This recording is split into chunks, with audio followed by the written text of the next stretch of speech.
Hello and welcome to today's episode of How Much My Moving Company Made This Week, where I talk about how much my moving company made this week. So we're going to be going over the last 7 days jobs, and if you're watching this video in the far future, it is the week of the 27th of April. We're still deep in the COVID crisis, and my business is looking like it's going to be down just over 40% for this April compared to April last year. Down about 60% from what we expected to hit this April, just on a trajectory path, looking at the last 4 or 5 years and the average growth each year. So let's get right into the jobs, and then also I'm going to go over my profit at the end because a lot of you requested what my expenses are, so I'll talk about that at the end. So starting with the first job here, first job is $798. It was a 3-man job, 2 bedrooms plus a small storage. So we'll add that up, $798.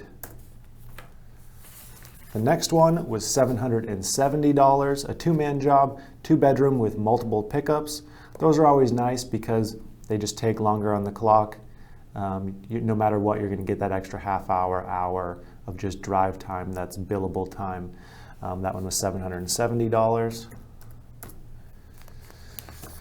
The next one, this was a smaller one, $426. I'll try and go over these more quickly.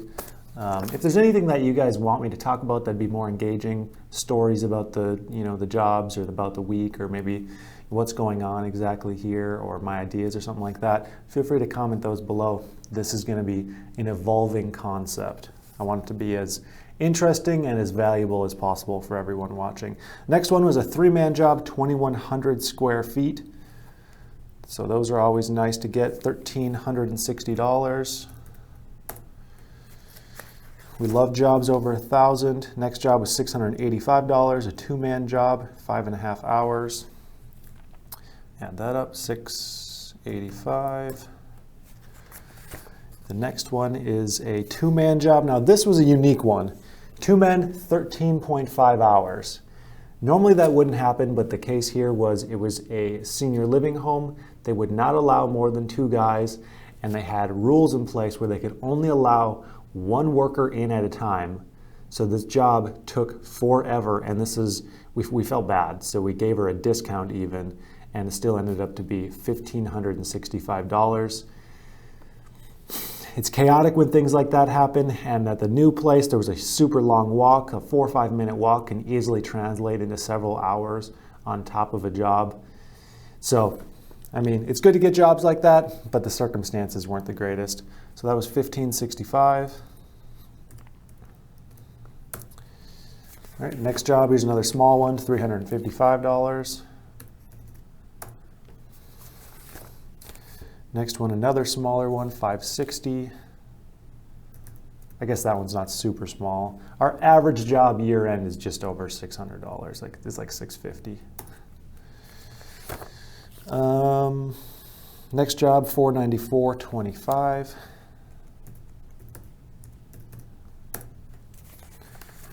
Next one, another small one, really small one, $275. And the last one we have here is one that we did an estimate on. This was a pack and move for a house that was 2,300 square feet, minimally furnished, but still a decent sized house. That was $2,060.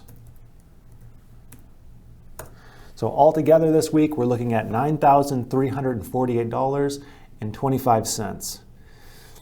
You know, given the fact that we're still in business and open, I can't complain. My workers are still getting hours. They're able to feed their families and pay their rent. So I can't complain on that front. It's always disappointing to have anything that's regressing or worse than it used to be, but we're all in this together. So just having the understanding that everyone's impacted, or nearly everyone's impacted, makes me feel better about the fact that we're so severely down. So you guys wanted me to talk about my expenses and my profit.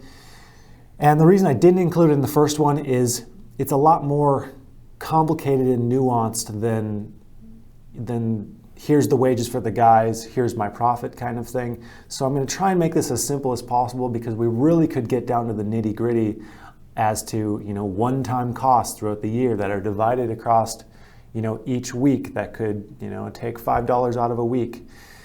So I'm going to try and make this as simple as possible, just taking man hours, truck expenses, supplies, and just the basics to give like a basic profit margin. So these jobs that we did in the last week was 153 man hours. So we take 153, and then we have the wages, and then we have payroll taxes, and we have workers' comp insurance. So including the workers' comp and payroll taxes, I like to average it out to about $22 an hour per man hour. It's a little bit on the high end, but I'd rather be on the high end and underestimate my profit. So 153 times 22 is $3,366 in wages in the past week. So that's obviously the biggest expense. With any kind of service type business, the goal should be to have your wages under 35% of total revenue. And if you're under 30% of total revenue, you're in a really sweet spot and you're probably very profitable. So the next expense is truck insurance. For a week, that's about $400. So we'll add that up, plus 400. And then fuel comes out to about 4% of total revenue. So that's $370-ish for the week. Supplies, we're going to say $200. It's very minimal for supplies that we actually have to buy. Tape and stretch wrap are really the only things that are reoccurring having to buy.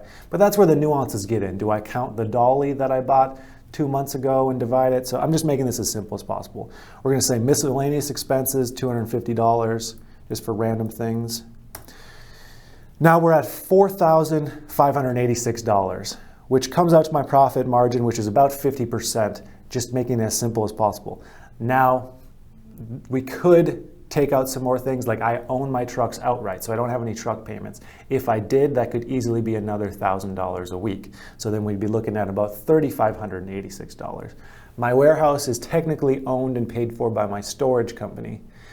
So if that was added in, that my moving company portion could take away part of that as well. So it gets pretty nuanced. At year end, we profit anywhere between about 18% and about 23%. So I like to say on average we hit about 20% profit year end. So if this week we did, I don't remember the exact amount, $9,200, 20% would be just under $2,000 in profit for the week. So that's the week. Like I said, if there's anything that you guys want me to add or talk about or discuss in future episodes, feel free to let me know in the comments below. Until next time, I hope you have a profitable week.